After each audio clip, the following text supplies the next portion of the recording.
இந்திய நாடாளுமன்ற வரலாற்றில் தமிழகத்திலிருந்து தாமரையின் கணக்கை துவக்கி வைத்தார்.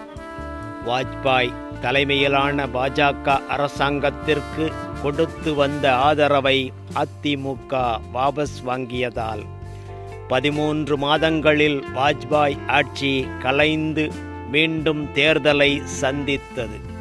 மறுபடியும் 99 நடைபெற்ற கோவை பாராளுமன்ற தொகுதியில் மீண்டும் வெற்றி பெற்றார்.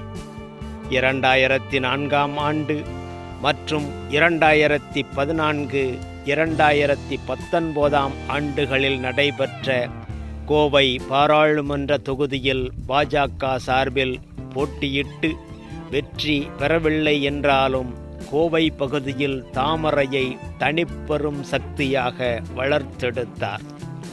1998